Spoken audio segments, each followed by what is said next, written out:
Brian, welcome, how are we? I'm good, how are you? Good my friend. So what is a fortified man? A fortified man is a faithful and principled man who remains confident and courageous in the face of adversity and challenges. Yeah. That sounds relatively simple, but living it is not so simple. You can't just automatically become a fortified man if you think it. You can't read a book, you can't be motivated on watching YouTube videos to become a fortified man. In my experience, in my opinion, you have to go through the fire or go through the trenches is a thing that I say, or you have to go through life's many tests to fortify you. So, yeah, I've said a lot in the past or whatever, and I've been through a lot of tests, and everybody's been through tests. But I've articulated to myself that I need to be a fortified individual in a lot of ranges of life, not just my mind. Like, I need to be fortified in my faith, I need to be fortified in my health, I need to be fortified in my discipline.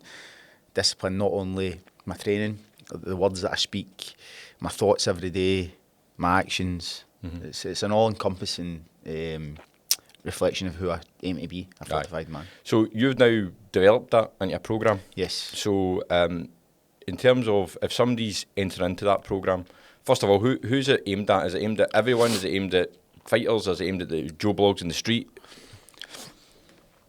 So the problem with social media for me is a lot of people come on and see that I'm a fighter. And maybe my marketing, pull the microphone up a bit. Maybe my marketing strategy is that they think that I only work with fighters, but I don't actually work with fighters. I work with some guys that want to fight, obviously, because I can show my knowledge, but it's more just the average man or anybody in any position. Like, I work with a lot of entrepreneurs, I work with a lot of investors and stuff like that, like a lot of fathers, anybody that wants to fortify themselves, strengthen themselves, and as I said, what a fortified man is, anyone that wants to find that end goal within themselves. So it's all encompassing for every man. I don't work with women just because it doesn't really relate to women, it relates more to men, what I do and how I coach. But it's for anybody. It's for anybody. So I've listened to a lot of the other podcasts that you've been on, and they're well worth a listen if anyone's wanting your true backstory. But at a high level, you've lived a life, and you've used both the positive and negative from that life to actually develop this programme. And I actually think that's the most valuable thing. So social media is full of people spouting shite about trying to tell people how to live their lives. And the reality is most of these people are really struggling themselves, and they're trying to build a niche for yourself. We are looking at you from afar. We've not met before today, so I've just been researching into it. You can tell what you've done is been built on real foundations, and those foundations come with scars. But scars are valuable going forward. So when someone enters into the programme, what can they expect? The first thing I do is obviously analyse what they're doing, like what their routine is. What their routine is the first thing. So routine is obviously the key to discipline. I built a solid routine through obviously martial arts, professional fighting, and unfortunately prison. And it was actually in prison that I wrote a lot of this stuff down.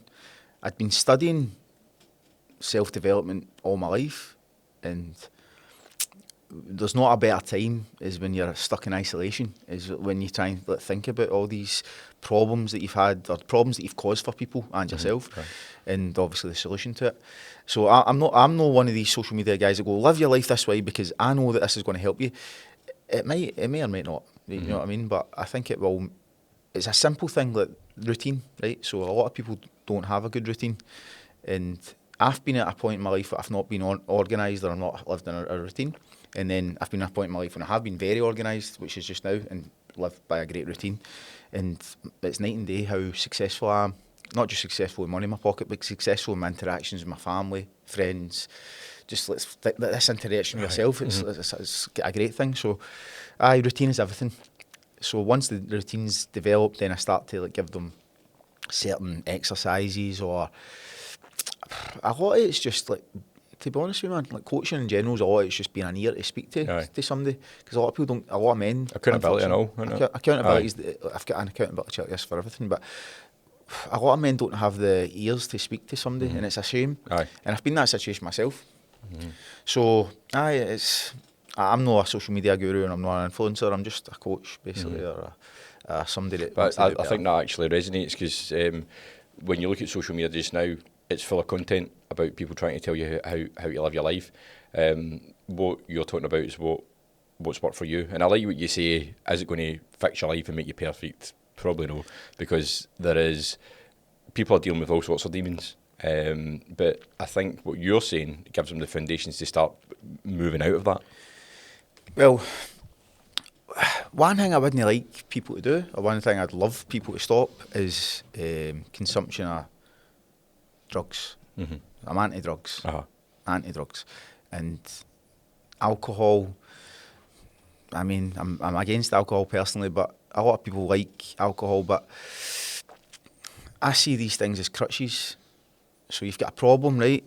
A serious problem, and you'll relax yourself or you'll forget about that problem for that given moment in time, and it'll stop the problem for that given moment of time. But honestly, man, it makes it worse.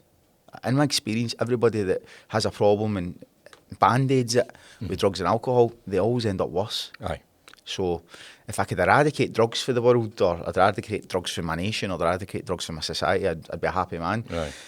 Am I going to do that? No, I don't know if my power's that strong, but if I could help people be awareness to their problems with taking too much drink, too much drugs, well then I've changed the world just a small part. I think we all, even yourself with this podcast, we should all aim to try and change the world a small part. I couldn't agree more. So when I was watching some of your podcasts, you hit out some stats. So I actually started doing a wee bit of research. So like yourself, I've done a lot of travelling, been fortunate enough to do that. Nice.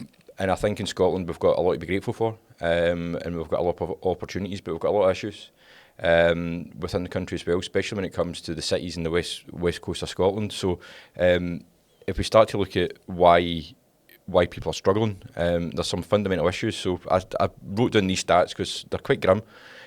So 20% of Scotland's population, over 1 million people, are living in poverty. If you change that to children, that goes up to 23%. Almost 1/3 of adults are obese, but when you move that to overweight, which is a BMI higher than 26 or 27, that goes up to 2/3. There is a 13-year age gap in life expectancy, between the most affluent and poorest areas, and one of them are separated by less than a mile.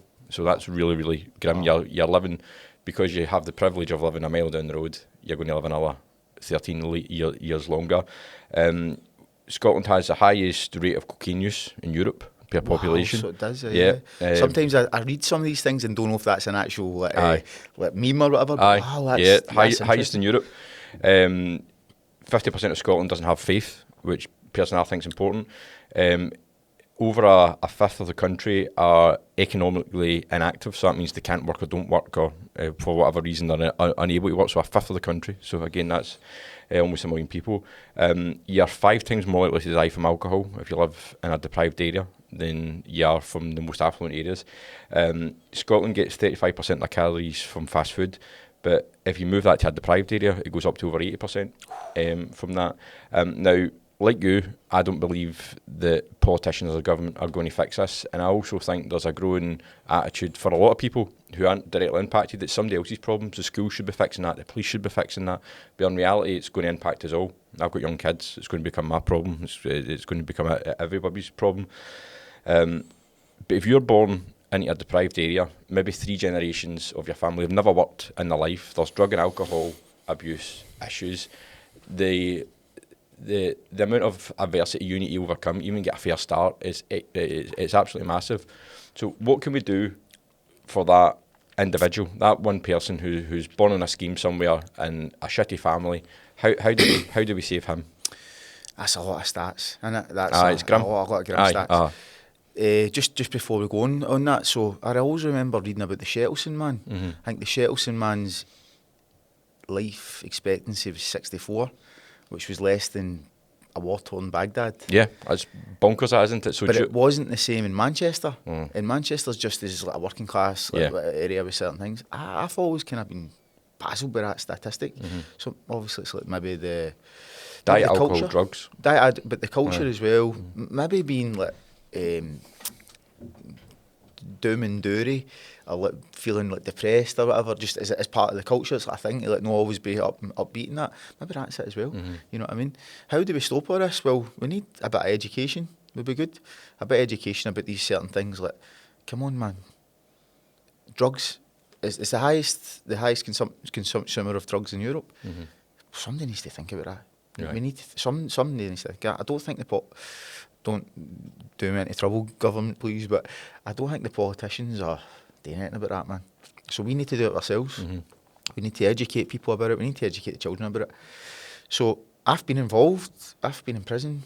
I've been involved in that life, and it is a terrible life. The underworld is a terrible life. But if you're a young kid in Glasgow, right, and you're looking to see a standard of success in a deprived area, and you'll see a guy with a nice car, and you'll think to yourself, well, he's doing well. How did he find that success? I'll follow that path to success. And a lot of the time it's through the underworld or through crime or criminal activities. We need to kind of get that out the culture. How do we get that out of the culture? We need to let children know that they're not the role models. How do we do that? Well, we need to have more successful people speaking about what is success. That these boys can relate to. That they can relate to and they can actually speak to and they can actually hear. Social media is great for that. We need to see people, we need to see the young kids, we need to give the young kids, a role model that's not talking about drugs or no showing their wealth that's coming for drugs or no showing their success. There's no success at all. No. It's coming for drugs, drug dealing, or drug consumption. I wrote a post, I done something about this recently, and it was like a poll or whatever, and a young kid's, I said a post about, I know some drug dealers, obviously I do, and a lot of them are riddled with like mental problems, anxiety, because obviously their soul, they're not really doing good things, and their conscience is like killing them. So once you actually get to know a lot of these people, they're not doing well. Maybe they're struggling as well. They're obviously struggling, but they're obviously imparting. It's not good to take drugs. I don't care what anybody says. It's no good to sell drugs. I don't care what anybody says, and I don't judge. Because it's the position that a lot of people just find themselves in because they're come from deprived areas. But it needs eradicated. I think in terms of one of the things I think especially for young men is really important is a sense of purpose. And I think there's a lot of young folk out there who just don't have a clue about sense of purpose.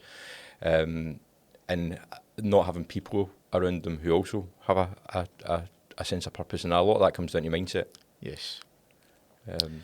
Well, I was always surrounded by like businessmen as well. Yeah.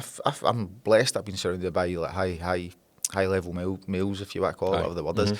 And there's a correlation between somebody. It's a funny thing to say, but there's a correlation between somebody that can find success in the underworld, and there's a correlation with somebody that can find success legitimately.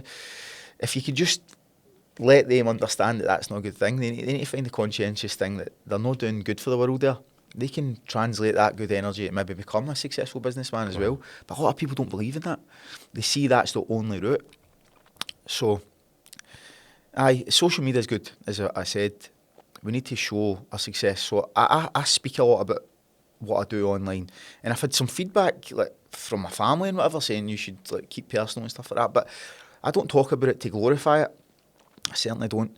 I talk about it to show the transformation that I've went through from going kind of maybe that life to like, I'm far more financially successful as what I was when I was getting into trouble, but I'm a million times more successful. But you can sleep at night. I can sleep at night, and I feel cleaner, man. Life's better. So we need to show that, and I think like social media is good for that, you know. So in terms of forming habits, as a relatively intelligent people, I know what I should do to form a habit, but doing it is hard. And you come up with all sorts of excuses not to do it, and there's always these things that get in your way. So I've got two different sides of me. So when it comes to work, I've probably got the best habit forming attitude ever. I work too much, I go after everything with 100%. I'm really laser focused on it, and doesn't matter what happens and what adversity comes up, I'll get up the next day and go to my work. When it comes to my own health, I struggle to form habits. Again, I've trained with some great people. I know what to do. I know what's required, but it's how do you break out of that, especially when you're probably overdoing it on one side. I always sacrifice the habit of health, which is really, really important for everything else. In reality, I know what I should be doing. I should be getting up earlier and going to the gym. It's quite an honest answer. I shouldn't be rolling over and doing that. But very often, I'm not rolling over in my bed and going back to sleep. I'm rolling over. I'm getting out of my bed and going to my work. So, I guess how do you help people cross habits and into something they're doing all right to something that they need a bit of help with? Well, what's your goals? What is it you want to achieve? Do you want super success in life financially, or do you want a balance of health, wealth, being a good father, being a good role model, whatever it is? Aye. You need to tie that in, and that's part of fortification, because if you focus too much on one goal, so say for instance I focus too much on fighting, professional fighting, well, my money's going to come down and my relationships are going to come down, so I need a balance of everything, and that is routine and that is discipline. So I need to be aware of all these things. I need to have a level for everything, and each level needs to balance with each other properly. So if I'm too focused on money, it's the same as yourself. My health will drop. My relationships with others will drop. If I'm too focused on, for instance, only being like a father or whatever, my health will come down as well. So there's a balance in everything. That's what I do with the Fortified Man programme. It's like to find the programme. I need to let them know, ask them, what their goals are. If their goals are, right, okay, I'm doing well in life, but I'm not so good with my health. Well, I would say you need to delegate more time towards that, and then you need the balance. But I guess it's how do you form that habit? Because we all know that. I mean, we all know that. Does that come down to accountability? What do you see work for individuals who have maybe over 30, 40 years struggled to get into that habit? Routine, and speaking to somebody that knows about certain things. So if I want to find out about business, I'll go and speak to somebody that will educate me in business, rather than just thinking I know it all. So you know a lot about business, but you maybe don't know so much about health. So I'd probably say to you, go and speak to a coach that's going to give you a programme and give you a diet programme or give you whatever it is that you need help with. Don't just think that you know, and don't just look online and think, a coach is a great way of doing this. You need professional help a lot of the time. In terms of your routine in the morning, what do you do to stop rolling back over and going to sleep? So I say this a lot. Discipline for me is tied to gratitude. So I'm grateful for everything I've got, and I know I've got a lot in life. Like, I'm aware of how I'm so grateful for everything I've got in life. So because I've got that gratitude, I need to remain disciplined every day to keep that gratitude. So the first thing I do when I wake up in the morning is practice gratitude. I do it through a prayer. Very first thing I do. And then it's the most positive thing I can do. And it sets my tone for the rest of the day. Just a really simple prayer, just thank you for what I've got, basically? I'm a Muslim, so I pray 5 times a day. And I do this obligatory prayer. But within that prayer, I'm giving gratitude for who I am. Given the opportunity of another day is the most amazing thing in it. And then my family, and then my health, and then et cetera, et cetera, et cetera. So if I'm being grateful for these things, then the next steps are to make sure these things are keeping on the highest level I can have. Do you know what I mean? Which would be then go and do push-ups, and then go and eat a healthy breakfast, and then hydrate myself properly. Do you know what I mean? So everything that I'm grateful for, I need to work towards keeping that, and that's through discipline, that's through routine. Yeah, so it's basically you're approaching your day like a 1,000 little small tasks you need to win.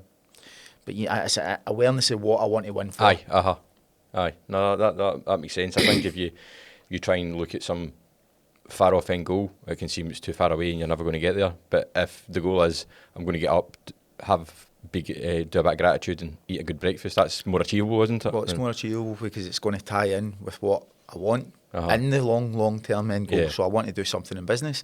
So I will spend like an hour researching some certain thing, or I'll spend an hour building content, or I will spend an hour on my website or whatever it is, or speaking to somebody that can help me with it. So this is the most important thing of the routine, and my coach and my system is gratitude.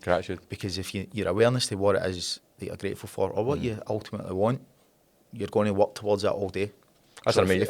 If you woke up in the morning and you said, I'm grateful for my business, etc., but you also might pray for, I want to be more healthier. If you do that every day, first thing in the morning, you're going to do small steps to become healthier, and that's habit building. Yeah. No, that's it's kind of blisteringly simple, that, but again, it's not something that you hear.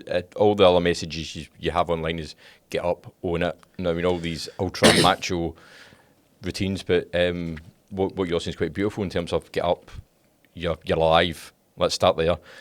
Think about what it is you want. Think about what it is you have, and you'll know what's the grip of not working towards that. I think. No, that's amazing. One of the things that always holds me back is food. Right.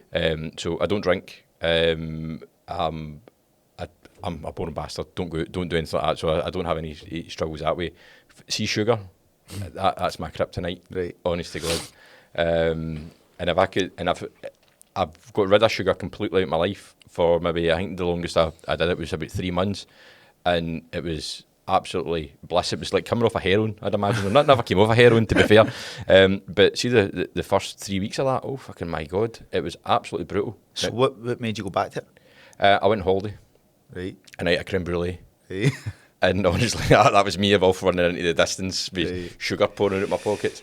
And that shows I guess that's an addiction. If you can't control it, and you can't behave it, and you can't moderate it, that's an addiction, isn't it? It might be a stress response. Aye. So you might be overthinking something. You're on holiday, obviously, so you're relaxed, but you might be thinking about coming home and whatever, and you need that wee kind of drug. Drug in it. I'm not right against sugar, mate, to be honest with you. I mean, in moderation, it's good. Everything in moderation in your diet's okay, but if you've got a problem with it, you need to eliminate that problem. You eliminate that problem by just eating a nutritious diet. How do you find out what a nutritious diet is? We'll go and speak to a health professional that can advise you on that and give you a programme, give you a step, give you a plan, a diet plan. See, that's it. And I've done all these things in the past. So what I lived off a meat basically at the same time as that, and it was the best I've ever felt in my life. That's a great diet. Honestly, it takes a bit getting used to. It probably takes a month to settle into it, but then after that, it just becomes a routine. The meat starts to taste better. Everything starts to taste better. Routine. There you go. There you go. Yeah. I say the same myself. It's a routine that's successful. But see the thought of going back to that just now, it's quite. It looks like Everest. I like just eating meat. Mate, I love it. Right. Sometimes if I'm doing like high explosive training like wrestling, I need a wee bit of carbs.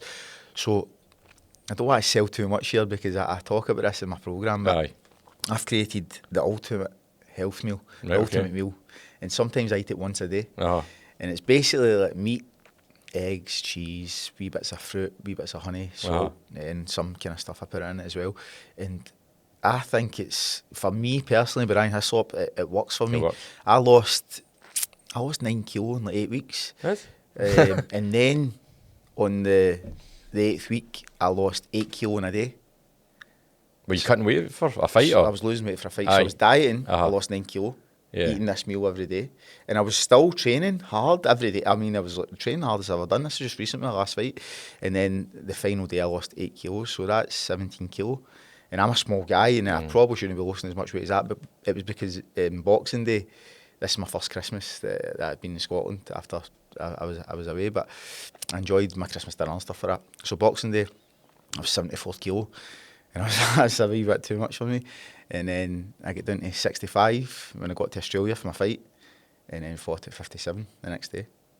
57, wow. So I went from 75 to 57, eating this one meal a day. It works for me. It was hard. If I'm going to go for a diet, I can go for the diet. But I had an end goal was a fight to lose weight. Sometimes you need an end goal. You need something to push you towards it, which is good. And I think just going on that, like a lot of my coaching, obviously, is through the medium of fighting. The lessons that I've learned from fighting. So a lot of the time, a lot of my in-person clients, I bring them into a gym and I teach them boxing or whatever. But then it's the subtle stuff that I implement into that boxing training or whatever, health programme, the diet or whatever. And I think it's good to have like an end goal. I also think it's good that all men should fight. All men should take on, like even training. Like if you're, for instance, sparring or doing jiu-jitsu rolling, so that's like small competitions every week, twice a week, 3 times a week, and you need to be in the best shape ever to go and do those competitions because you're training with young, fit guys, healthy guys. Yeah. So you can't really negate in your diet because you need to be in the best possible condition in those sparring days. I think every man should do that. I keep you honest. If someone's going to try and really honest, really honest, and it's good for drinking drugs as well because if you're going to be sparring or you're going to be training or you're going to be doing jiu-jitsu or whatever, you can't really be having like a heavy weekend because Monday, Tuesday, Wednesday you need to go and show up. Aye, and somebody's got to be trying to beat you up. Aye, well you're hanging. Aye. Mm-hmm. So one of the other bits that you talk about within your programme is situational awareness. Right. And you were on another podcast. You said you went over to Ukraine. Yes. To learn that. How'd that come out? Well, just an opportunity to become a close protection operative. So I done a bit of bodyguard work. It was just a course I done in Ukraine. It was cool. It was before the war, and I learned a lot about being a CPO basically. But it was cool because given my history and growing up in Glasgow and some of the trouble, I excelled in the course. I was kind of top of the course. For some of the other people that were better than me at certain things, like maybe organisation and tactics and strategy or whatever, the most kind of intelligent guys. But I found that those guys weren't really good at applicable kind of practical work with the protection work. But I was really good at that, and I was good at that. And then I had a few good jobs from it, man. I done, Andrew Tate. I done a bit of bodyguard work for him in Marbella, and then I done a bit of bodyguard work for a very successful crypto entrepreneur, and travelled all through Europe. Oh wow! Great job, man. I'm 30. I was 36, 35 at the time. Just a father with 3 kids. It's not the best job. Aye, you're a wee yellow, aren't you? Aye. Just it wasn't good. But it's a good job and. I mean, the stuff that I learned in the courses were good because it maybe applies to a lot of my coaching, mate, to be honest with you. Situational awareness is important because maybe my experiences with like fighting as a youth or whatever and getting into trouble, maybe switched on to more like dangers in certain areas. A lot of people that haven't went through the experiences aren't, and I think that's the kind of people that are targeted in like maybe robberies or whatever. I'm not saying go out and cause trouble just so you get situational awareness, but be aware of your surroundings and stuff like that. Glasgow's safe, really. You know what I mean? On the whole, it is a safe place, but there is nastiness in it, London is pretty dangerous now. So when I go to a place like, for instance, Portugal, where I raised my family, I don't have that kind of spidey sense that there's going to be an imminent danger. I've got a wee bit of here. Yeah, I've got a wee bit here because you see people and you see surroundings and you see certain people's looks and stuff like that. Maybe martial arts has taught me a bit about that as well. Situational awareness. How someone's carrying themselves, or what their intention is. Like approaching me. So like I can see if an attack's imminent because I deal with thousands upon thousands of attacks every week, micro attacks in training, and a lot of it's body language, a lot of it's like how people look at you, how people look away, and I think it's a good thing to learn. So as I said, martial arts teaches you that on a really good level. And it teaches you the ability to get away, disengage from danger. So don't go to martial arts and think, I'm going to start beating people up. That's an ego-driven thing. It's the wrong reasons to get into martial arts. But if you can learn it for self-defence, self-preservation, how to protect your loved ones, ultimately, it's an amazing tool. It's the best, man. Because I think, on the whole, most people aren't aware of the reality of violence. Yes, they've no experience with it. Like true violence and true violent individuals and what some individuals are capable of. So when they're faced with it, or even a hint of it, it's easy to get overwhelmed, isn't it? All your neurons are firing in your brain, you're getting adrenaline dumps, your legs are weak, you don't know, you're not thinking straight, and I guess that puts you in more danger. I read something recently that men overestimate their ability to fight by 400%. I can imagine that. I would just slap him. Aye. But then when the guy's standing right in front of you and you know that you've not practiced it in a dojo or in a gym or whatever, you're caught out, man. You know.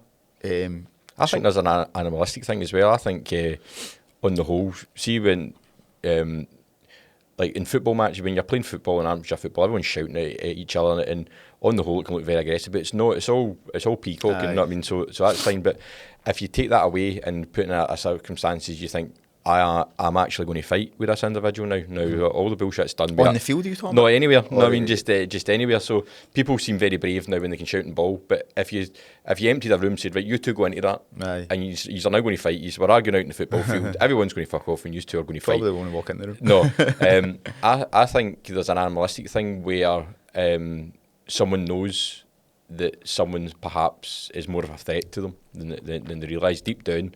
I think you can tell with an individual that oh dear, I'm in trouble here before anything's done. 100%. You can read it. It's ingrained in us, obviously, to see like, am I more dominant than this individual? I say this thing in combat when I'm coaching people, right? Like if I'm in a ring or a cage with somebody, the person that can create the most anxiety within that environment is going to be the most successful combatant. So if I can create more anxiety in my opponent than he's creating in me, well, I've got the edge because I'm thinking clearer and he's thinking about certain problems that I'm making him worry about. So translate that outside. If I've dealt with that tens of thousands of times, my anxiety levels are a lot less than what. If a attacker's going to attack me or attack somebody that's never done that, my anxiety is a lot less than this other individual.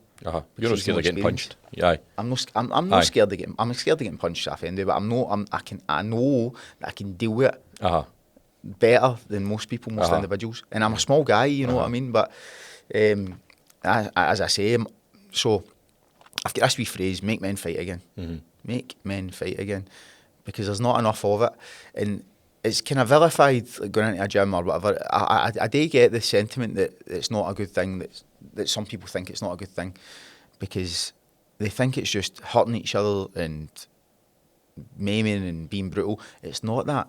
It's not people have not been about. It's obviously it's lack of experience.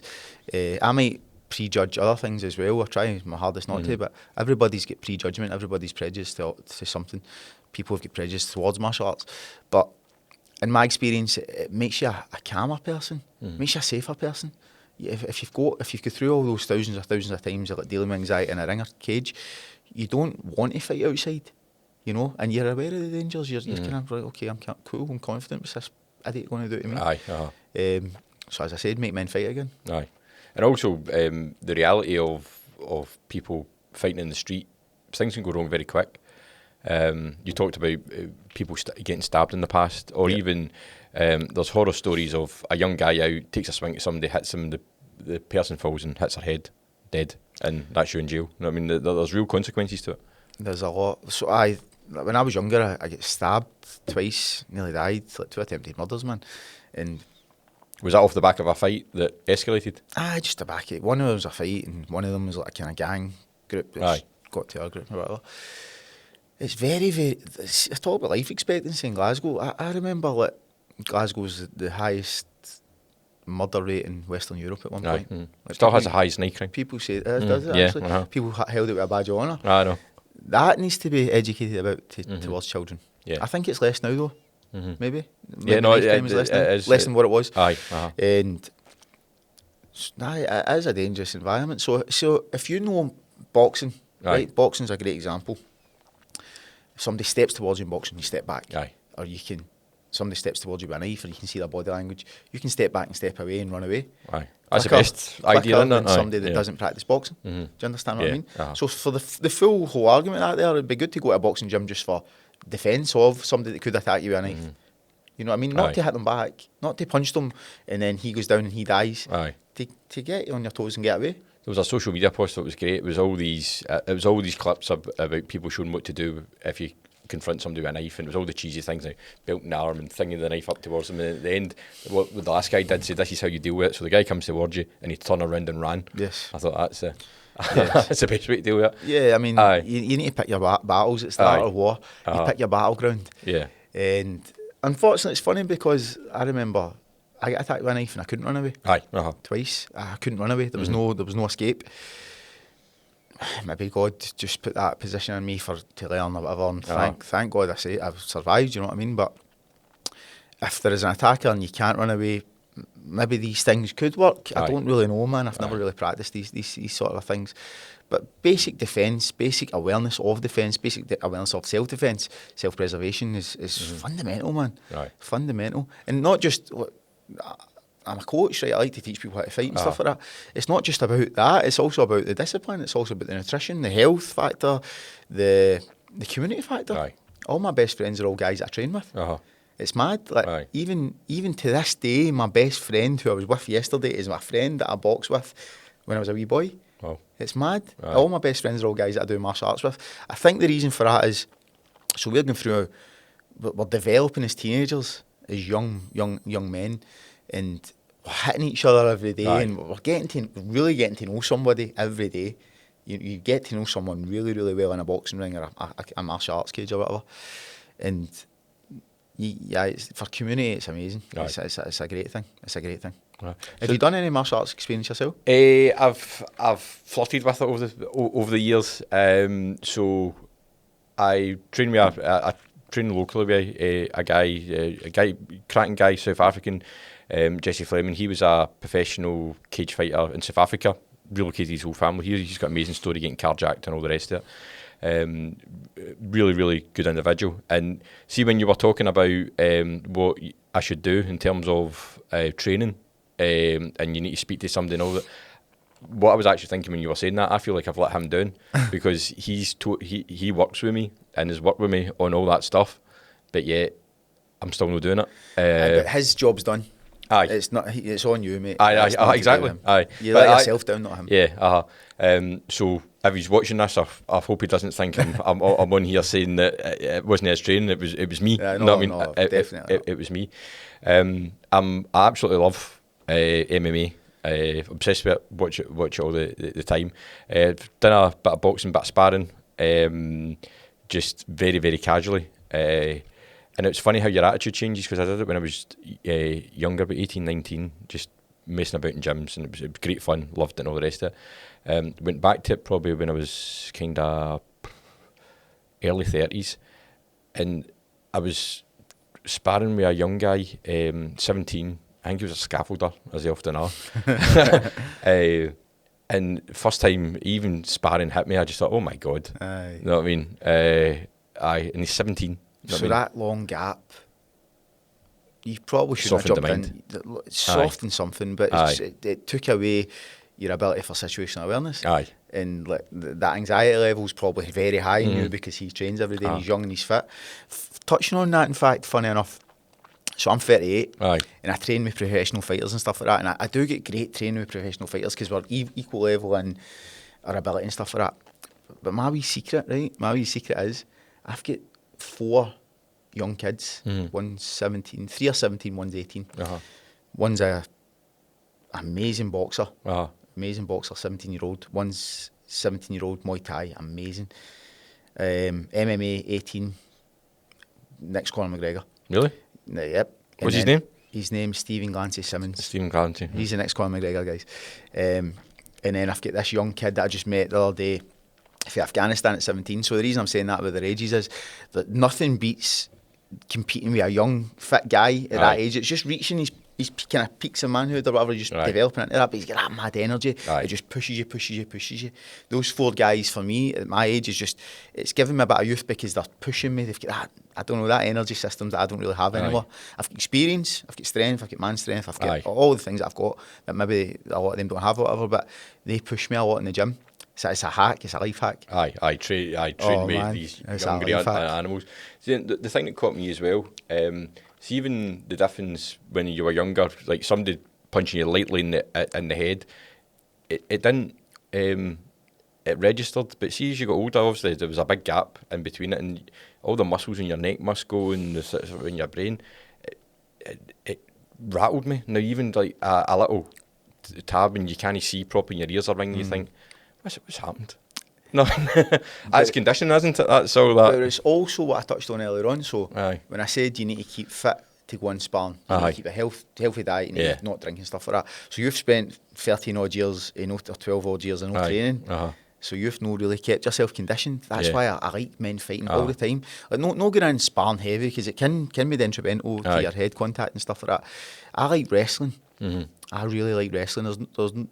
It's developing a wee bit more in the UK, and I do MMA wrestling, which is kind of, people don't really watch this. It's what we do in the UFC.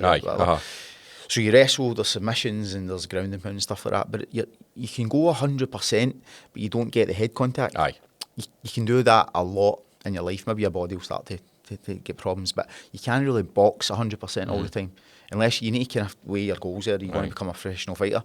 And now, like, I spar, I love to spar, and I can spar hard if I need to, but I like to, like, no spar too hard and kind of more learn. Aye. Because I had this kind of reputation of being really hard sparrer. I was the smallest guy in the gym and I just used to go mad because I'm at such a disadvantage of my size. But now, because I've done all those years and I've built all that ability, I kind of like to go a bit, coast it a wee bit with the power and try and, like, learn more. And it's good, it's great. I should have probably done it a lot sooner. But it's good. I'm 38-year-old. I took 6 years out, living the most unpurposeful life of my life. Taking all the drink and drugs that anybody shouldn't take.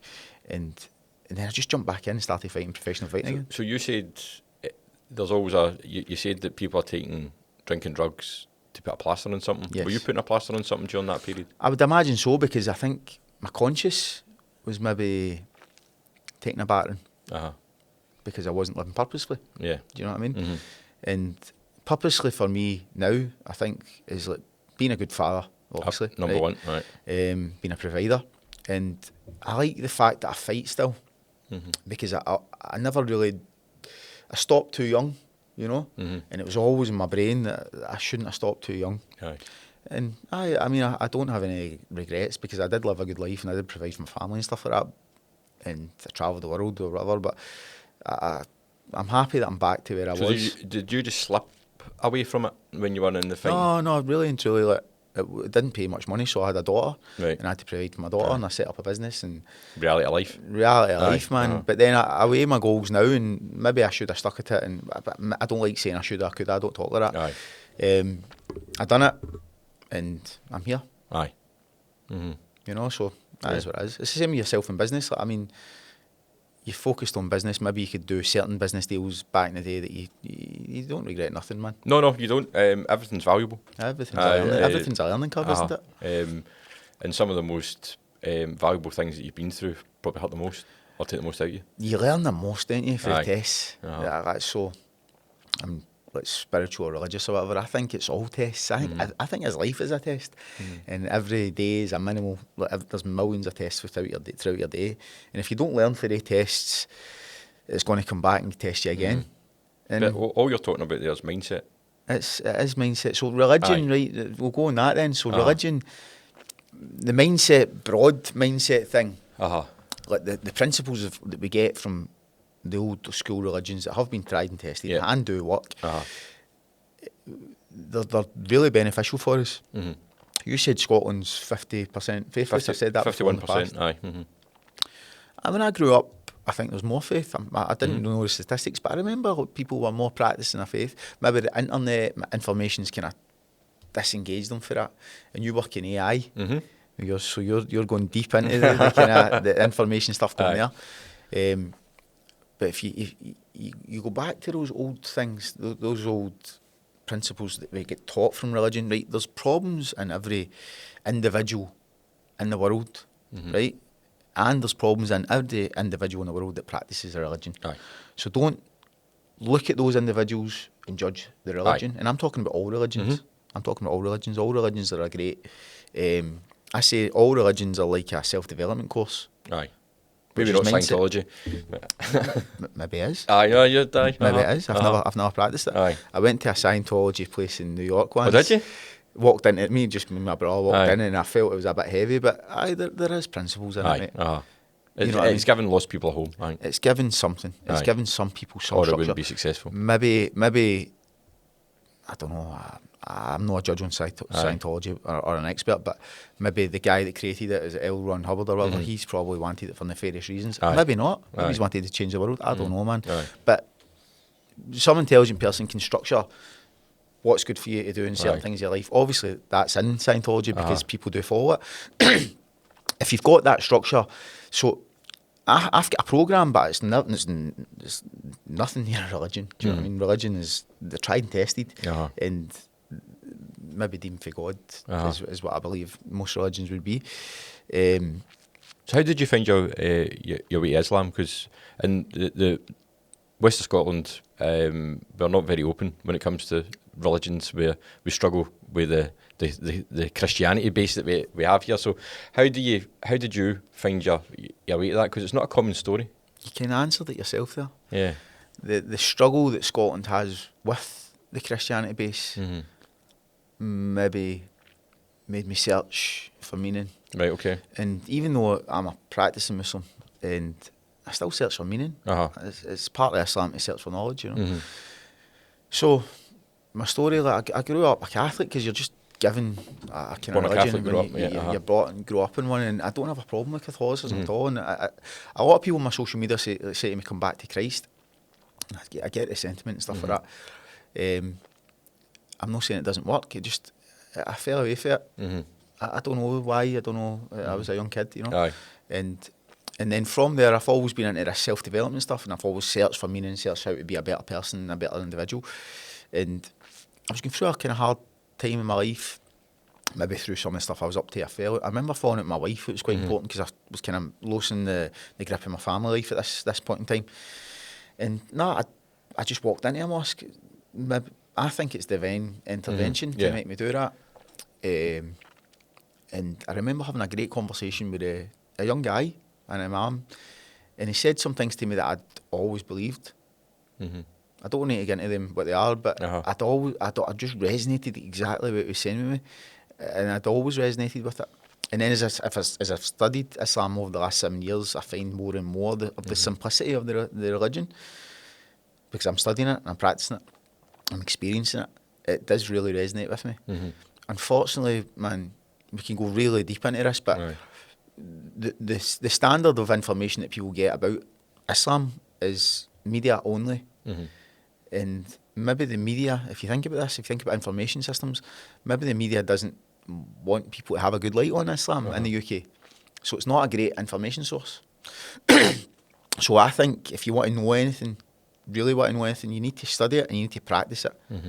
You have to actually practice something to know something. And if you don't practice something or know something, I don't think you're entitled to pass judgment on that thing. Very true. So a white guy, Glasgow accent, whatever, practicing Islam is like it's like hard for people to feed. It's hard for people to eat. Sorry. How did your closest friends and family react to it? I mean, I'm a bit of a free roaming spirit, really. You know what I mean? Like I've always been my own man, and I don't really care what people think about me. That's the most important thing, so people know that about me. I've had zero feedback about from friends and family. My closest friend, in fact, he was kind of arguing with me recently about his point of view from what the media's gave him. And it's not really an argument, because I don't want to debate with him on religion. I don't care. No. I don't care. See, when people message me privately on Instagram and say terrible things about religion and stuff like that. Do you get a lot of that, Every day. I don't care, man. No. I don't care. If you practiced it, have you spent a single second being a Muslim? Have you read the Quran? A lot of them wouldn't read the Quran out of that pure fear or hatred or whatever. Well, if you've not read the fundamental text that the religion is based on, it's hard to pass comment. So I think I'm basically saying you're ignorant. Aye. No, and I think a lot of prejudices are ignorance. All prejudgments, ignorance, isn't it? Even as I said myself, I try now though, because Islam's a great way to say why I'm like that. It was hard for me to practice that religion. Practice it, the actual practitioner of the religion was difficult. It is difficult. Even this day it's difficult. Like Ramadan, a very, very hard thing to do. And I'm a disciplined man, but I'm still tested in Ramadan. I'm still tested in a lot of things Islam. And I think that test is what draws you closer to God. I'm not a preacher. I don't want to go on social media and preach that I'm better, and I don't do that. I don't think like that. Just a part of you, isn't it? I speak about Islam as my transformation story, or who I am. Because what I find about social media, and you were talking about these gurus and stuff like that. I thought about this, like, I just lay it bare. I put it all on the line. I wear my heart on my sleeve, even on social media, and I think you need.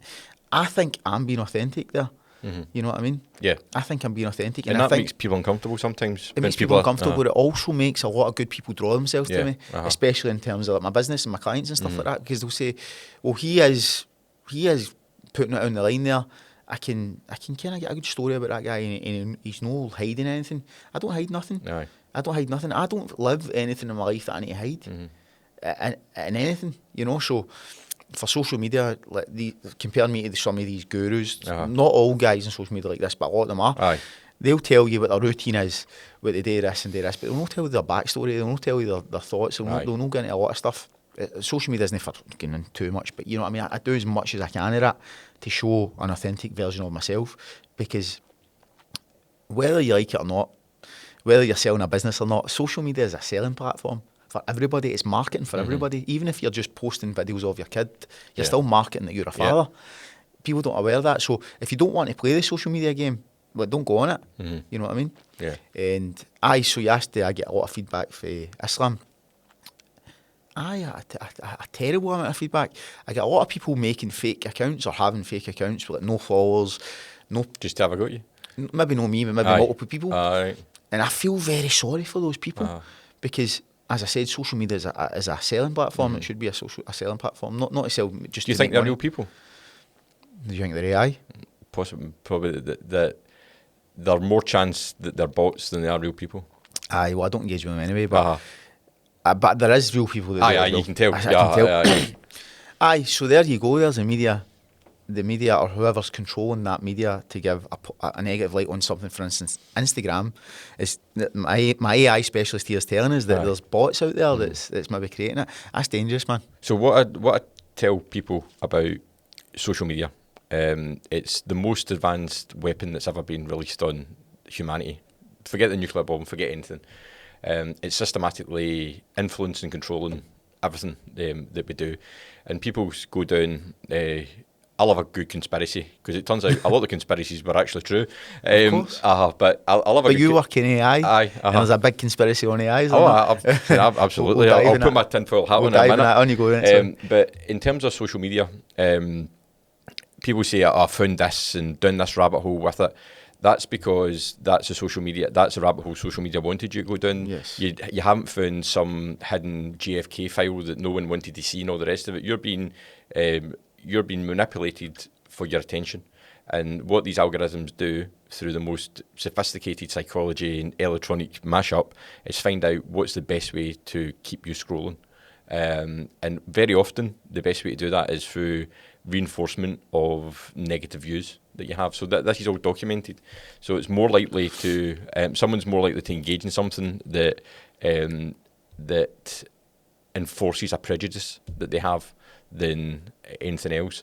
So a lot of the things that are served to people are actually negative. Then they end up in an echo chamber. Social media can also be and is manipulated by multiple external third parties in terms of bot farms. So on Twitter or X, they think when Elon Musk bought it, almost 90% of the interactions on it were fake. Wow. Before he bought it? And now, who knows, but it will still be over 50%. And you can see it yourself in terms of a narrative, a question where you can see the exact same post repeated thousands of different times. These are all getting controlled by either other states, corporations, charities, other powerful individuals. So social media is great. I work in AI. I have a growth marketing company. I'm knee deep in it, and my hands are filthy with it. Right? So that's the first thing. But I think you've got situational awareness to this part of life. But do not believe anything that is fed to you on social media. That's interesting, right? Because a lot of these guys, for instance, we're just talking on that subject, the people that give me hateful comments are sitting scrolling those rabbit holes that are giving them prejudice. You just explained there as an expert. Think about that. Where do you get your information from? I remember in school, right? You get your information from first-hand experience. It's the first form of information. And then an account of that first-hand experience, somebody writing an account of it, is like second-hand information. When I do anything in life, I go deep and I put my hands in, get dirty. So Islam or fighting or whatever, I go and experience it myself. So when people say to me, like, I don't know anything about Islam. We'll talk about this. I did go to a mosque, and I did read the Quran, and I do practice it. Yeah. So I've got first-hand experience. I think my level of experience is more better than somebody that's gone down that rabbit hole that's given them prejudgment. There's experts in every single field that have never lived what they are now an expert in it, and it's been fed to them, and they've been manipulated to be a cheerleader for a certain side. See, lived experiences are probably the most valuable thing that you can say, in my opinion, to young people just now. Go and get real lived experience. Get off your phone. Yeah. And go and get real valuable experiences, and watch where you get your information sources for. Always remember, social media is an echo chamber for probably the darkest part of you. Wow, that's scary. That's scary. I feel like burning my phone now. Aye, But social, there is positives to it as well, as long as you understand it. That's deep. That's deep, isn't it? If you're intelligent enough, I'm obviously aware of that because I don't doom scroll at fucking rabbit holes and stuff like that. But I do. Social I still get caught with it. Do you? I need to stop this, need to stop this, need to stop this, need to stop this. Aye. Do you know read? So I am chronically dyslexic. Oh, right. Like really Wow. chronically dyslexic. Left school with nothing. So reading for me is torture. So I listen to a lot of stuff. Right. So I listen to a lot of audiobooks, I listen to a lot of podcasts. And long form podcasts are great. So I would love to be able to read, but it takes too much out of me. Do you listen to audiobooks as well? I consume information. You consume information from correct sources, like books. Even books probably is the ancient form of this rabbit hole, kind of prejudice stuff or whatever you want to say. But I think reading actual kids reading books or listening to books, 100%. Not too many people do that. No, I've always been a reader. I'm quite a boring guy. I've always had a book in my hand, and that's like the best form of information. You're going to learn a lot more for like somebody writing a first-hand account of something actually in a book than listening to somebody that's read a book, that knows somebody that's read a book. It's too much away from the initial source of information. And see what the biggest issue is with AI now. So we've all used ChatGPT, and it's a fantastic tool. But people are going to lose the ability to form their own opinions because they're going to be told what their opinion is. These AI systems are designed to give an answer. It's very hard for them.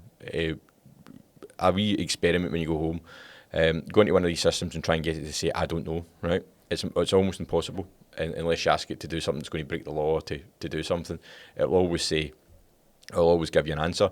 Now, there's a thing that you can do after it in terms of, it gives you an answer and it will sound absolutely 100% plausible, but you can actually ask it between 1 and 10, how sure are you that this is true? And very often it will come back with maybe like a 3 or a 4, right. But it's not told you that. So people now are interacting with these very intelligent AI chatbots, and they are taking what that is saying as gospel. Now these systems have their own inbuilt prejudices. They're trained. Ultimately they were trained by humans at some point, not anymore.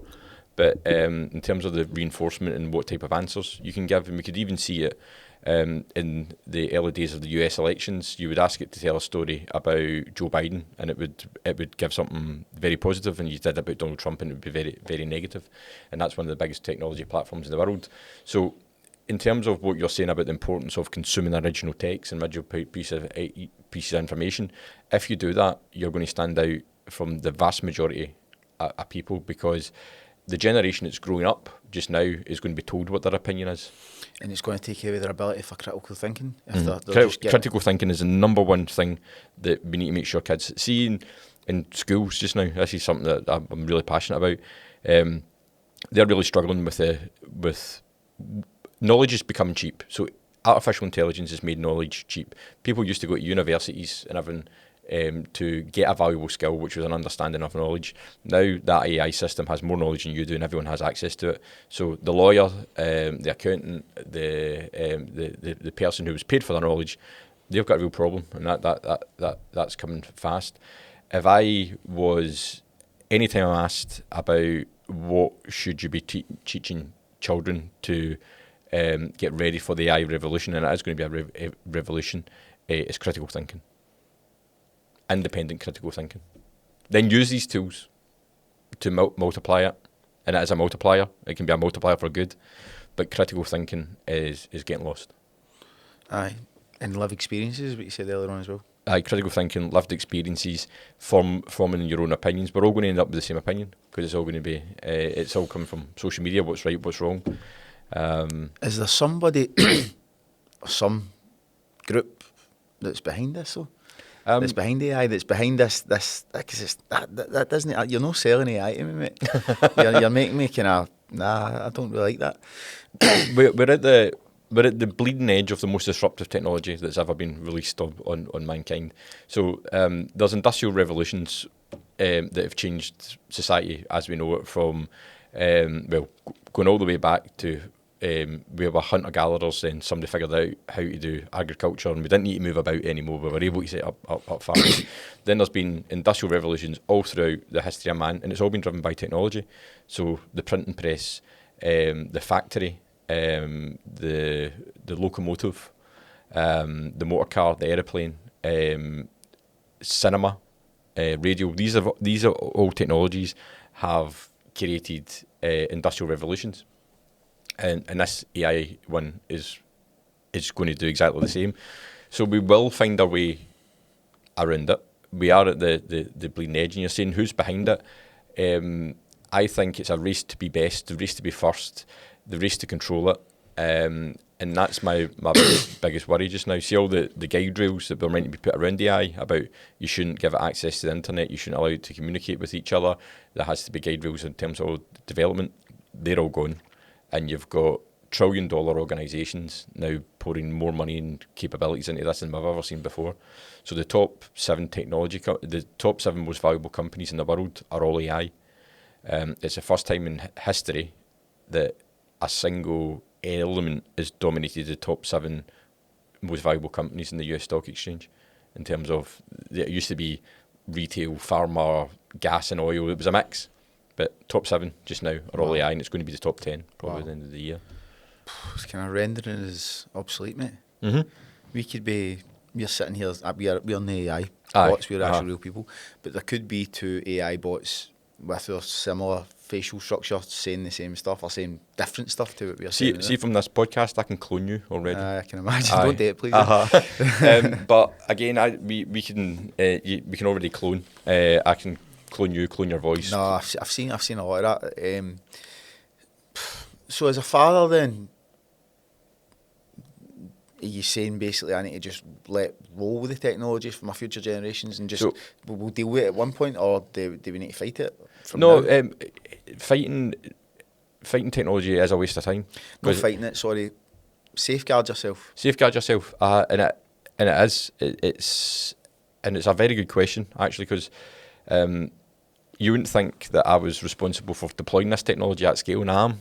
So that's the other thing. I'm building data centres to put this technology absolutely at scale, and yet I have quite a pessimistic view of what's coming. That's because I'm probably seeing what's behind the curtain a little bit. What is behind the curtain? Unholy amounts of technology and money getting stacked and stacked and stacked on top of a situation that we already don't understand. Aye. And I don't think there's any sinister motive behind it. I think it's driven by innovation. People want to be best. People want to be first. And look, there is a nirvana round about AI as well. So that's a gloomy negative side. So let's look at it from the positive side. Probably in the not too distant future, we'll all have our own personal cancer treatment that will eradicate things like cancer. It should free up more time. There's going to be discoveries that we have never even thought about coming from the likes of AI. There is 2 forks in the road, and one fork leads to quite a rosy picture of what the world looks like if we get it under control and if society changes along with it. But we're slipping our control on it already. If we get it under control, that's a fight. That is a pushback. But it looks as if we're losing that battle. But we said this when we were chatting earlier on. How do you control something that's more intelligent than you? I don't think control's even part of the equation. I don't think we can control that. No. We've created something that's going to control us. Mm-hmm. and we're fundamentally allowing it, even by going into ChatGPT. I done it last night. I'm still giving that control. I'm probably maybe asking it certain things I probably shouldn't be asking it, because it's building it's finding out who I am deeply. That horse is already bolted, my friend. See your phone.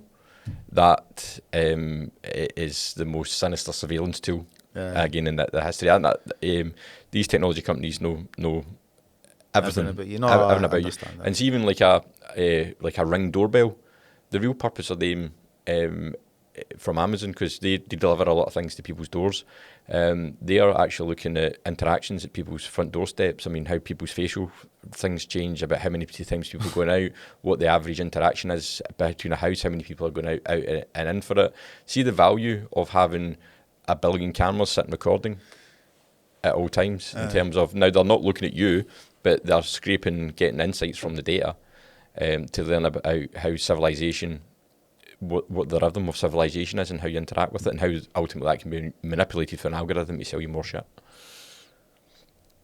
I think touching on my coaching, and I think it's beneficial for individuals to not really put too much onto the technology then, because I think if you're gaining too much, you're going to end up losing that ability for critical thinking or information gathering. So I've done the opposite.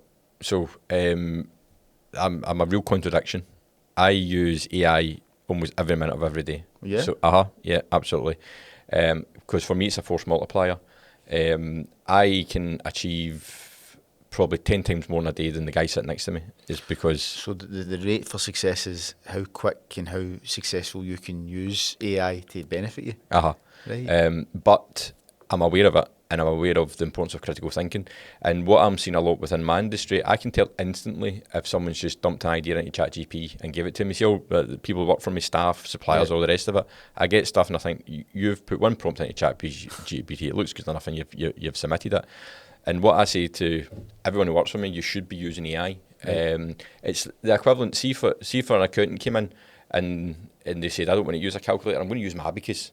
You'd be like, I need to get a new accountant. No, I mean, this guy's... I suppose. So you can't get rid of it. But in terms of your coaching, first of all, is awareness. So you've got to be aware of what's in your pocket in terms of social media, and what's coming out of AI is ultimately there to manipulate some aspect of you, right? So once you understand that, you're in better control of it.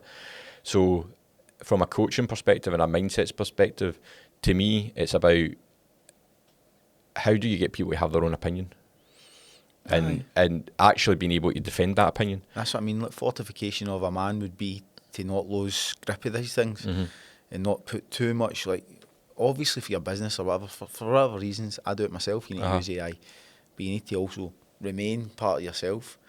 You said health, right? You need to focus on your health. You can use AI to help you benefit your health, but you can't spend too much time. It won't get me out of bed. It won't. Aye. It won't, so you can't spend too much time on that. You need to also be the natural individual human being that you are and work on that. You said the probably the greatest example of it. See, in terms of, there's probably some sort of mind exercise you can do with a client. So form an opinion. What opinion's important to you? Now defend that opinion. Now, if I was to, two people sitting there, so someone's anti-Islam and you're a Muslim, that person's going to hit out with all the mainline narrative round about that.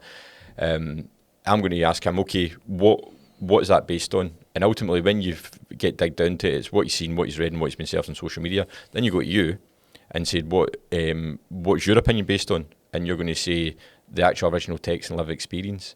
So your defensible position is more valuable than his, and you can look at that in any aspect of life. If you're having an opinion, ultimately, if you pick away at that and somebody said, because I saw it on YouTube or because TikTok told me, that opinion's garbage. Now, it doesn't mean everything which is on YouTube is wrong, but if you find something that resonates with you, you need to almost take yourself offline and say, can I validate that through a lived experience, and can I validate that through the original text, and can I validate it with my own opinion? And can I see the issue with the argument? So you need to be disciplined in how much you use this, because then you're going to take away the ability for lived experiences. if you're on the phone all the time, that's what I'm trying to say, like, for my coaching or whatever. If you're on the phone all the time and you're just using this all the time to like maybe get dopamine, just to get wee bits of information, you're taking away the ability for real progress and real successes by living experiences. So how do you do that? You maybe need to put your phone away. Screen time, getting off screen time, and it's probably one of the things I struggle with the most as well. God knows how much of my life is spent looking at screens. I mean, it's high percent of my life is sitting looking at screens. But even how you use that technology, so ChatGPT and technologies like it, they're actually quite simplistic in terms of how they serve information back to you. Now, the technology behind it's complicated. They don't actually understand it. They're looking for signals and data. So they've looked at all text that's ever been created by man, and they're looking for patterns, and they're looking for how many times those patterns appear. And if something appears 1,000,000 times, it gives that more authority than a pattern that appears once or twice. And it's as simple as that. So you can do when I'm kind of teaching AI to people, you can do an experiment with it. You can type in to ChatGPT, say, finish this sentence, Mary had a little, and the next one will say lamb. And you'll say, finish this sentence, Mary had a little, and it will say lamb. Because the vast majority of text that's encountered in its training always ends with Mary had a little lamb. Now, if you say, finish this sentence, Mary had a carrot, finish the sentence, every time you put that in, ChatGPT will give you a different answer because there is no narrative or no text for it. So it's just looking for signals within information. So I actually try and, rather than ask it for a thought, when I get information out of it, you can actually use a negative prompt. Tell me that, based on this information, tell me the issues with this information you've given me. So all the information's there, but what we're getting is too lazy and just taking the first answer. So if you get something saying, okay, now a prompt saying, give me the exact opposite of this opinion, and give me the arguments for pros and cons, and it'll give you all out. I mean, so it's how you use the technology. How you use it. But what I'm worried about is people just take the first answer and go. You're not selling this to me. I'm thinking more deeply about no using it too much. No just AI, even phones in general. I think it's taken away from the fact that, maybe that is a lot of the problem as well. If you've situational awareness, you're out in the street and you think you're going to learn how to deal with that situation by being on your phone all the time. Well, you're obviously in danger for an attacker.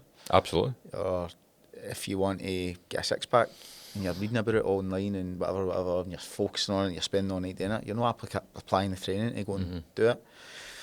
I'm not really a fan of that. No, the other thing is the negative impact of everyone else's life looks perfect apart from yours. And that is multiplied by 1 trillion times. And the amount of young people who are struggling, young girls in particular, I need to look like that, I need to act like that, I need to behave like that. A lot of them are edited photos and artificial robots or models and stuff like that. And you see people about posting relationships online, and now they're out there with the family and they're great holidays and all the rest of it. They're not shite out each other behind closed doors. But I know that. I know that about social media. I know that about social media, mate. I'm not fed the bullshit of it, hopefully, too much. And but see the amount of people that just it destroys their soul. Because they think it destroys their soul. Aye. I don't know if this is like technology or whatever, the way you're selling it to me is like against my principles of what I believe in, of what God is, or what God's trying to put us towards. God's trying to make us better individuals. This is just a tool that's going to help us in certain ways, your business or whatever. But it's also taking the soul out of us. I'm not a big fan of that, man. No. I'm really not a big fan. But you can also use the technology to spread that message as well. You could, but there's so much negative impacts that small benefit is far outweighed. Aye. You could spread the message of being a good person by speaking to somebody or going and meeting people in a hall. I would well rather go to a hall and somebody was speaking and giving me information about personal development than they all go in and watch a projector and the AI's giving them a story to listen to. Because I don't know what that story's coming from, why they're telling them that story. You know what I mean? See, an unplugged individual is a very powerful person. That's what I'm saying. The more unplugged we get, is the more fortified we're getting. But I think it's one of the hardest things to do in a modern world now. Yeah. Because you need to live your life and all. Technology is a part of who you are. You can't we're going to be in a cashless society soon. Your banking's online. Everything's convenient. I remember I was in prison for 11 months and I had a phone. Aye. Do you know how good it was? Mm-hmm. Do you know how amazing that was? Like, honestly, after all those years of using a phone, then I came out. The first period I came out, I was on it a wee bit too much because I was just like never used it.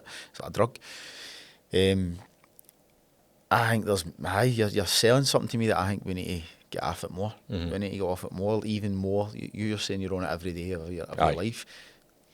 I don't know if I'm trying to like give you a bit of advice here, but maybe you need to try and negate that a wee bit and try and. Aye, no, definitely. As we're talking through it, it's important, and I always feel sorry for the kids growing up because my son, when he first started going to high school and he was on Snapchat, I was looking at his phone and see he got something like 2,500 notifications in a day. That's a constant ping. You know what I mean? Well, I don't know if you've ever read Tim Ferriss, The 4 Hour Workweek. You it's a good book, man. You should listen. It's great. So he said this thing about like he doesn't have notifications on his phone. I don't have notifications on my phone. I don't have anything. My phone's silent all the time. If somebody rings me, I just look at it when I look at it. And I don't have that constant bing, bing, bing, bing, bing, bing, bing, or looking at my phone. Even on my home screen, there's no notifications. I need to get an app to look and see if there's a notification. So it's a choice. So I'm combating that already. You know what I mean? I'm combating that already. One thing I'm against is porn. So there you go. There's AI technology systems making people feel a certain way. Even that strengthens my message why porn isn't a good thing. Because we've got it for you're a wee boy, right? You can look at porn. And that's your energetic release, which should be not as a wee boy, as an adult with another partner to create life. So that's gone against that. That's stopping us from doing that. Maybe there's malicious people in the porn industry that doesn't want us to create life. And I've stopped my phone. I've stopped Instagram recommending girls on my phone. So if like a girl comes in, like a model, an Instagram model, I press not interested. So my home screen's just like training and fighting diet and whatever. And so I'm fighting that every day. I don't have a problem with porn, but I think a lot of people do. A lot of my clients have got problems with porn because it's like, I don't know, they need that wee band-aid of maybe not having a partner, which is a shame. So there we go. There's technology. It's just forcing that in your face. You need to combat that. There's one thing you need to combat. See, what you're doing there by that simple choice is you're trying to control the algorithm, which is more than most. And I'm doing a good job at it, obviously. It's not in my face, and like I've got a contract that I can't view adult sites or like porn sites or whatever. So I don't think it's. I know that I want to do it, but just it's not on my. It's not there to look at. So you can't even slip in it. Nah, it's not. And I think that makes me a better partner and it makes me a better man. You know what I mean? There's a thing in Islam that you should always lower your gaze. So if you see like a good-looking woman, you don't sit and go. Obviously, it's such a great thing, but it's natural, isn't it? And that's part of that. So if you're looking at a woman in the street and ogling at her or on a phone, it's still energy that you shouldn't really be putting into that thing. And that's what I'm going to say there. So technology's kind of taken us away from the old fundamental principles of religion. And the fundamental things of religion that do benefits, because they're tried and tested, they do work, not just one religion, all religions. They've came from an older place, of older ancient stories that have been passed upon time to be a good individual. So I'm kind of combating all the things that take us away from that. This whole podcast has just made me think that technologies, it can be utilised, but no too much. You know, 100%. No too much. We need to get ourselves back in the real world. So is there going to be a new stream to your Fortified Man then? No. It's discipline. It's pure discipline, mate. Like that whole thing is discipline. Screen time is discipline. Like if somebody says to me they've got a problem with screen time, obviously I need to say to them, get off the phone and go to the gym and whatever. And my kids have got social media and no social media. My kids have got screen time. So, but as a parent, I take my kids out to like clubs and my son goes to wrestling and stuff like that. So I want him to go and do things like that rather than go on the phone and watch wrestling. I don't watch UFC. No. Do you not? No. I don't care about it. I'm not a fan of it. Nothing.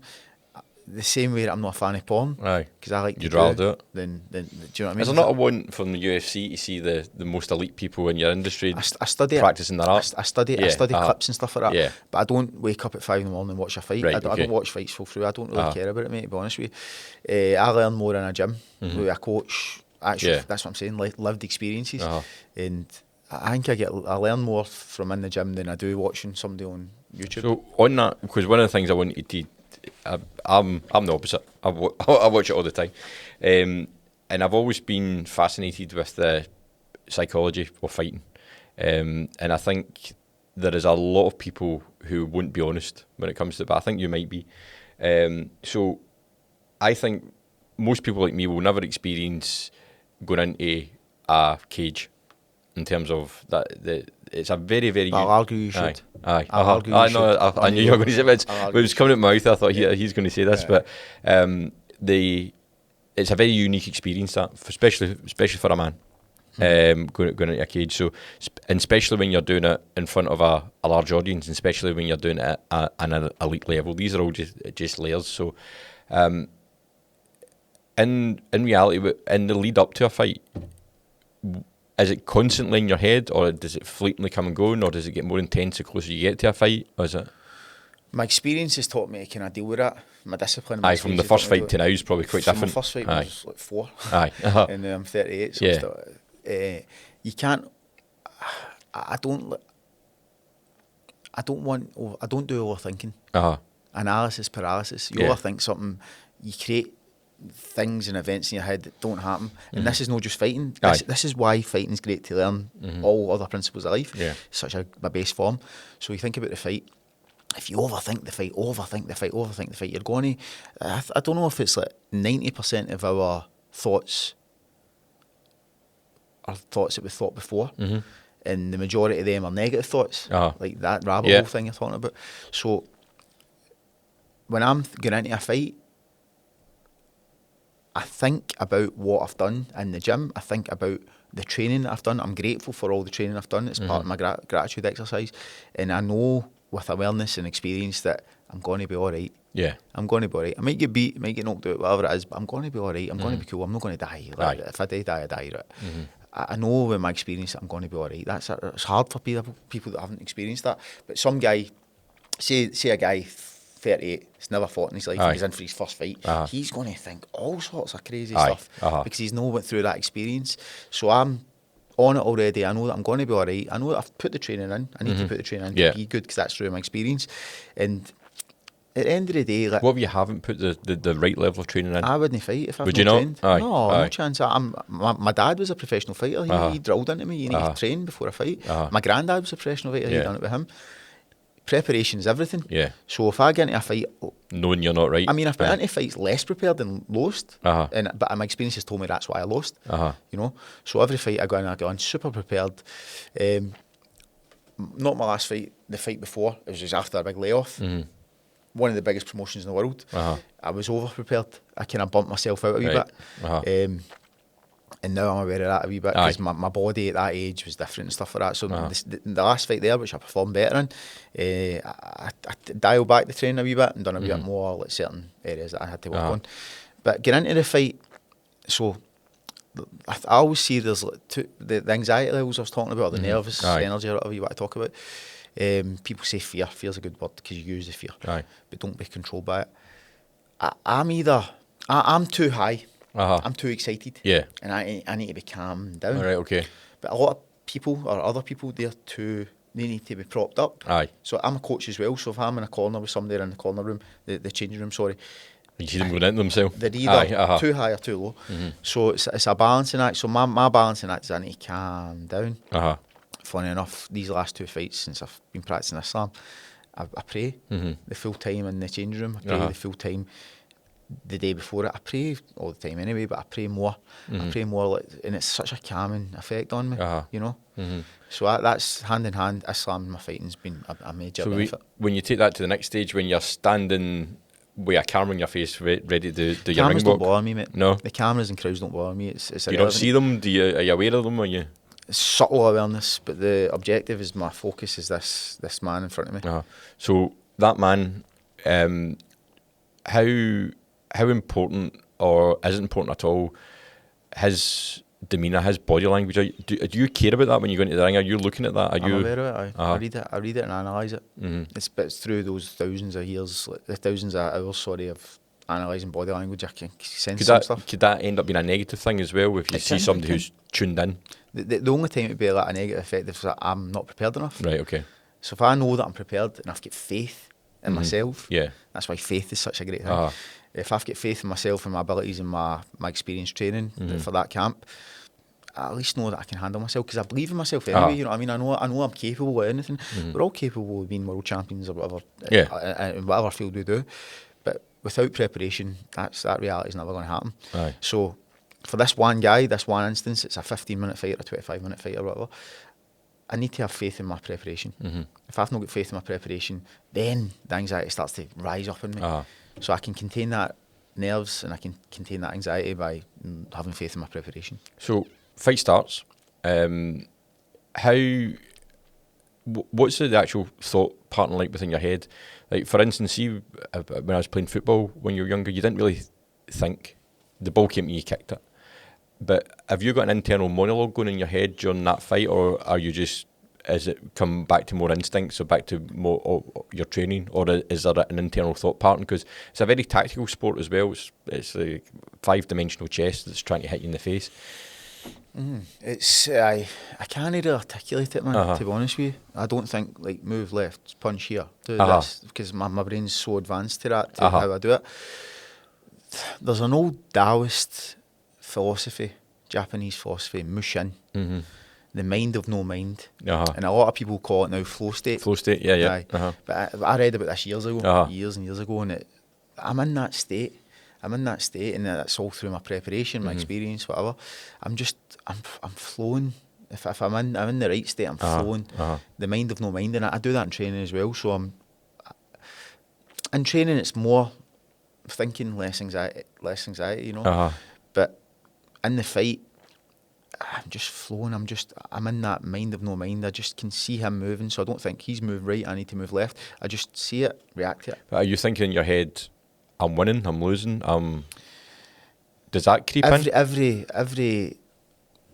Every engagement has to have a win and a lose. So if he makes a step and he wins that step, or he throws a strike and I slip that strike, that's a win-lose, win-lose, win-lose. So you need to multiply the win-loses, win-loses, win-loses. So but that's not just in that fight, that's throughout your day. That's through how that fight, know the full fight camp, that first day. So if I wake up and I'm grateful, I practice my gratitude exercise, my prayer. I'm winning that engagement. I make my bed. My first day, order of the day, my second order of the day, is to make my bed. I've won that engagement. Do you know what I mean? So if I drunk enough water that day, so boom, boom, boom, win. And by the time the fight comes, I'm trying to capitalise on those wins throughout that day. Do you know what I mean? Yeah. I don't just get in and go, he's going to beat me. How do I react to it? No, I That's a panic state, isn't it? I do it from the preparation of that first day. And that goes way beyond, that goes into the fight camp and goes into my years and years of training. Wow. And what about the actual, say for instance, you spot something that when he moves, he drops his hand or something like that, and there's an opportunity for you there. Again, does that come from flow state, or do you instinct. That's instinct. Or do you say, I've seen you, is the thought in your head, I've seen you do that 4 times, and the 5th time I'm going to clock you? Aye, that's a natural instinct. That's right. So I can read the patterns, but I can also, if I'm a good enough fighter against this opponent, I can create him to drop his hand. Aye, so you're seeing that, yeah. I can create that, so I'm not thinking, I just do it naturally, but obviously somewhere in internal dialogue I'm thinking how to do it. But it's instinctual, it's moving certain ways. And how much does pain play a part in it? Because it must be sore. The pain's after, because you've got adrenaline. You know what I mean? But there must be some elements in that ring where you're hit more away. In training.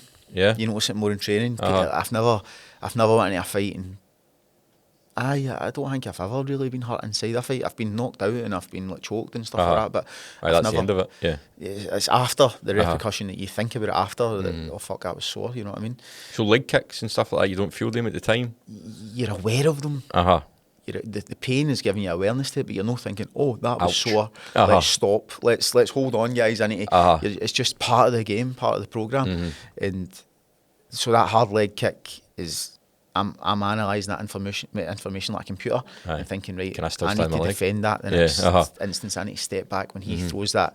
When his body language moves a certain way, I need to step back, or I need whatever I need to do. So it's like information reading. It's all information. And have you ever felt like you felt someone's strength and thought, this is too much? Yeah, of course. Yeah, of course, man. In fights, many times, and I've imparted my strength and thought, he doesn't like that. Both ways. Yeah, Of course, of course. So what do you do in that scenario where you think, actually, does it come in, this person's better than me? I don't have an answer to this. That must be a lonely thought. The answer thing. So see Stephen Clancy-Simmons. Stephen, I said to him the other day, I've not got an answer for you. I said that to him the other day, which is funny because I've got an answer for everybody, right? I've just not kind of worked out him. And he was saying to me, you've just not worked out yet. But in the fight, there's like, it's no ego. It's like the will to like survive, the survival instinct, or the will to win as well. So if somebody's beating me in a certain area, MMA is better than boxing for this. I think because it encompasses all parts of boxing as well. There's always a solution. There is always a solution, man. There is always a solution. So if a guy's on top of me, well, the solution is to like break his posture and try and get in and take his leg or whatever it is I'm going to do. If the guy's outstriking me, then I shoot and take him down. If the guy's a better wrestler, I need to disengage and strike him. It's just the problem solving of it. But that's the beauty of it. And I relish it, mate. I think you're trying to say, like, do I see fear, do I see strength, and does it put me off mentally? No, not at all, man. Like, now, at 38, I don't have an ego to it. Ego for me is like, I'm against the ego as much as I can be. But when I was younger, 22, 23, 24, I'm thinking about, let's be a UFC champion. It takes a battering. I think I'm in a better position now. Like, I've had two of the hardest fights there, but after a long layoff, and two very high promotions against two really good fighters. When I start, I'm going to come down and maybe like fight somebody more kind of my ability and level just now for experience. But I wasn't put off with it. I felt successful. The fact that I was in there doing well, even after giving my story. So I don't. But you're saying the negative repercussions of, is this guy too strong for me? It doesn't put me off at all. No, that's amazing. You're wired differently. I'm doing it for the love of doing it, and also as a coach or a leader, I'm leading for the front. Like I'm not saying you're living it. I'm living it. I'm not saying like be a fortified man. I've done this back in the past. I know what I'm doing. I know what I'm talking about. No, I'm still doing it. Mate, to be honest with you, it's very rare for a man at 38 to not fought all those years and come back in and fight at good promotions and stuff like that, or go and compete with 17, 18-year-old kids, 19-year-old kids. It's very hard. It is very hard. You know what I mean? And that's my fortification, because I should be doing it. I always love to watch the corner interactions. Is a good corner worth a difference in a fight? 100%. 100%. It's interesting because, and you can tell that fighters need to be coached differently. I was asking Jesse this about why they do it, why they do this, because sometimes UFC you can see someone's clearly losing a fight and the corner's just saying, right, they're basically just telling them, keeping them calm, saying, right, you need to go out and work on your jab or something like that. Whereas in my head, I'm thinking they should be telling him, you're 2 rounds down. If you're thinking that, wasn't it? He's 2 rounds down. If he doesn't, he's beat. But they don't tell that. Then other corners, you see them actually saying to them, sorry, you need to wake up. Break in there, but how do you know they're telling them the wrong thing? How do you know? Because you've not done it. You've not fought. A coach knows more than you, maybe, through experience. I've cornered a lot of people in the last few years, and I think. So they tell them what they need to hear at that given moment? They should be telling them strategically what to do, and if they've got a good enough relationship with them, they should be leading them through love, and like, rather than victory. For victory. But they should know them enough to give them. They should love them and want them to win that much. That they should be telling them the right things in their brain, what to think. If they care about them enough, and a good coach should care about and love their fighters. So does that coach know that individual already knows he's getting beat and he doesn't need to hear that he's 2 rounds down? Mate, if you're getting beat 2 rounds, but what is advice? Go and knock the guy out. That's right. Go and knock the guy out. Great. But there's a strategic element to go and find out how to knock a guy out. So you're thinking, why is he telling him to jab? But maybe in their months and months and months of training sessions. This guy sets up his knockouts with a jab. Right. So he's telling me to remain on the jab, not to knock him out, to set up the cross and set up the hook and set up the takedown. Do you understand what I mean? Yeah. But a fan who hasn't, or a fan or a fighter who's not spent time in that training room for months and months and months doesn't know the importance of that jab. Do you know what I mean? So it looks like a flippant comment, but ultimately it's irrelevant. I don't even really think that fans should hear the corner. Really, it's cool. Fascinating.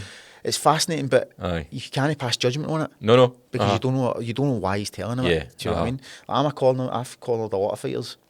I think I'm the best cornerman in the world, mate. To be honest with you, I'm a fantastic guy.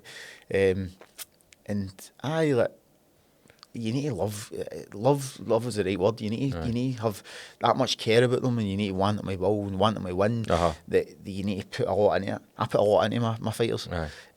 Probably more so than you're fighting yourself. It must be hard to watch somebody you love. I don't mean love as like a family. I mean, you want them to win, so it is hard if they get beat and stuff like that. But your job's there to be a coach. You're a coach. You need to coach them into victory. And touching on that, like, is a coach important? I say this thing that people disagree with me, that you need to be a fighter, you need to have fought experience to be a good coach. And a lot of people say you don't. And a guy said to me recently, I've learned more on YouTube than coaches told me. For technique, for how to do jab, cross, whatever. But when I've fought 5-round fights, 5-minute fights, 5-minute rounds, 25 minutes. My coach at that time was a high-level MMA fighter and a high-level jiu-jitsu coach that I'd trained with a long time. I needed their experience. I needed their leadership. So a good coach or a good cornerman, I think it's a leadership, a man with good leadership qualities, not just a casual guy that's interested in MMA and studied and stuff like that. I think there's a different element to what's a better coach there, I think. So, see, when you go back to that corner, do you take comfort in that individual being there? Of course. Like there's a strength? We're at war. We're at war. I need a good leader, a good general to be leading me into battle. It's war for me. It's no, it's a martial arts competition. And okay, good God, I didn't like your advice. We'll analyse it. I need somebody to shout at me or calm me down and lead me into battle. And it needs to be a leader. It needs to be another warrior. Who you respect, obviously, as well. Of course. I'm not going to listen to him if I don't respect him. And I need to respect his experience and his authority. So, are you doing bare knuckle boxing next? God willing, we'll see. I've been asked to do a few shows. Wow. There's a show, Impact BKB, and I've been asked to fight on it. So, I mean, I like a fight. I prefer MMA. Yeah. So, if any opportunities you started with boxing, didn't you? I started with karate. Oh, with karate, right, okay. And then Jeet Kune Do, and then boxed. More boxing. I'm more of a boxer, that's my style, but I think BKB will be cool, man. Like, because you can clinch. Oh, so right, okay. Advantage. It's not, So a guy that's just coming in as a boxer, I've already got a wee bit of advantage on him. And it's like a kind of the Masters League of MMA, because it's the older guys that they go and fight. I'm actually quite young for it, to be honest with you. So I done a podcast with a guy, Danny Quinn, who's like, he was a champion and stuff like that, and went down and I sparred with him, and then he said, oh mate, you're fucking good at this, man. So he's put me on a few promotions as well. But you're asking me, I don't know, I've got a few fights in the pipeline. I just want to fight, man. I just want to have a good one. See, with bare knuckle, it seems to change something from your traditional boxing match. That there's been really good elite level boxers who've tried to transition to bare knuckle boxing and really struggled. What do you think that's down to? Is it fundamentally a different sport from your traditional boxing? Yeah, and I think it is a sport. Somebody said to me recently, that's barbaric and stuff like that. It's a great sport. It's a good sport. So I wasn't the best boxer. I wasn't a great boxer. I know a lot about boxing and I can apply it. Just I know a lot about boxing, but I like a fight. Right. So that's in boxing. It's more of like the sweet science of picking and stuff like that, and it is an element of that in BKB and MMA, but it's more of the fight. So MMA and BKB is more of a fight. You know what I'm saying? Sticking a bit definitely. More. Yeah. So I found success in MMA because that really, I'm better suited to that. I think BKB is more like that. Right. It's more of a fight. So these boxers that come in and just always sweet science and all cool, I think a lot of them get caught out with that rapid pace, that fight, the clinching, man. The clinching is it's actually a science to it, dirty boxing, and it's really, really hard to learn.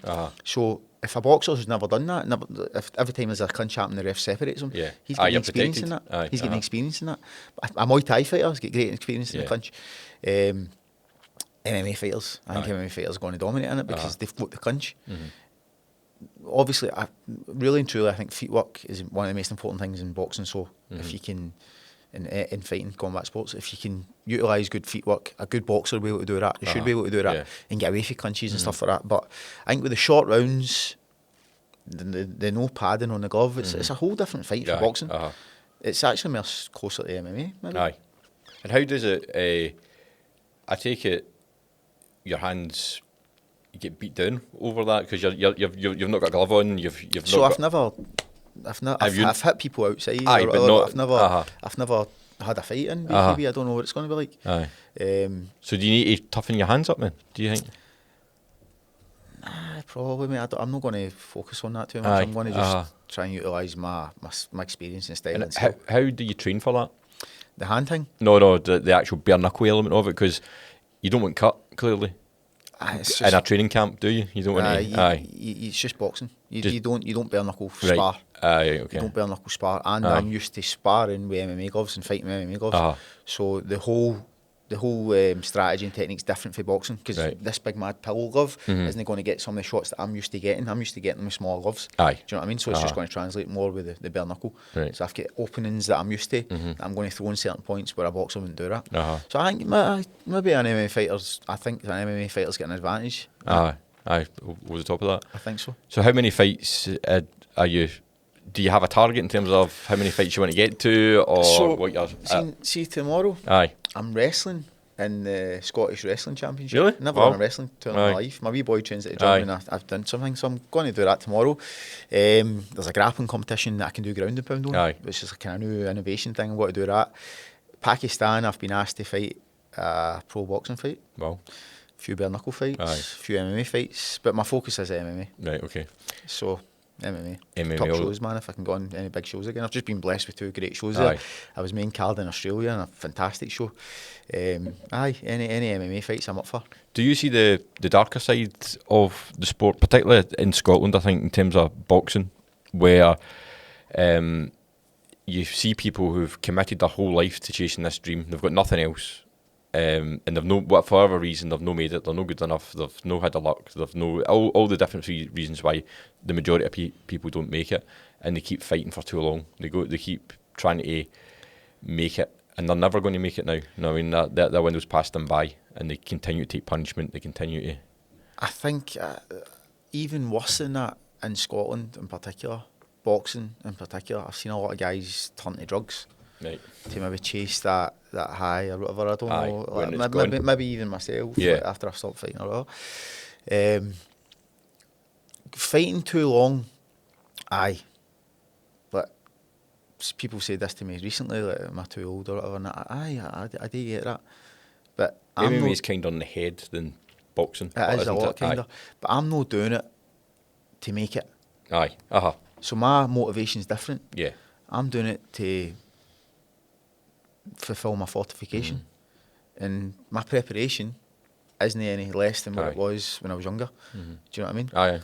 So a lot of these older guys that maybe keep going and going and going, they're maybe fighting crazy fights and getting, in boxing in particular, they're getting like bad knockouts. They're getting obligated to fight fresher, younger opponents when they probably shouldn't be fighting them and stuff like that. I manage myself. I'm well managed. I manage myself properly. I know who I'm going to fight.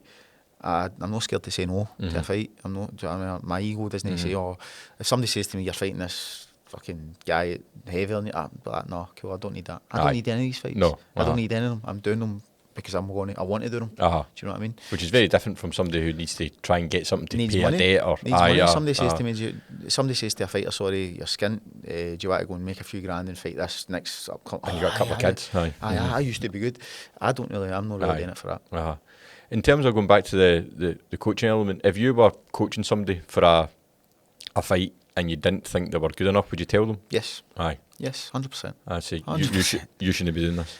I don't think nobody should be doing it. I just think your preparation isn't properly, mentally as well, spiritually as well.